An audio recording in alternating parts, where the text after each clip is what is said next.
कब्र पे जाते हैं और पूरे कब्रिस्तान में रेड कारपेटें बिछाते हैं। बैरून मुल्क ये जाते हैं, इनकी पीछे से तलाशी ली जाती है। हमारे मुल्क में ये आते हैं, ये रेड कारपेटों पे चलते। मैं साबित करके दिखाऊंगा कि हमारे वज़रा की सलवारें उतारी गई हैं यूरोप के अंदर। हमारे को गैरत आनी चाहिए, हया आनी चाहिए, शर्म होनी चाहिए।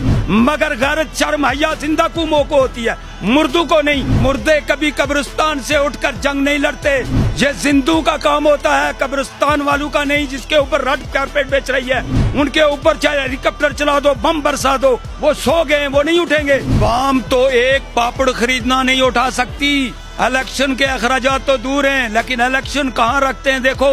दूसरे महीने में जब गलगित बल्तिस्तान से लेकर हजारा पख्तूनख्वा तक बर्फबारी होती है, 6-6 फुट बर्फ होती है, उसमें लोग वोटें डालने जाएंगे। तुमको पता तो चले कि भाई इलेक्शन किसके साथ हो रहा है। पीपुल्स पार्टी के साथ हो रहा है, तारीख इंसाफ के साथ हो रहा है, नून लीग के साथ हो रहा है, जंगी तरीन के साथ हो रहा है। भाई किसके साथ इलेक्शन हो रहा है, कौम को अभी तक कोई पता नहीं है। जो बिकेगा वो वोट डालेगा, जिसको जहाँ पैसा मिलेगा वहीं वोट डालेगा।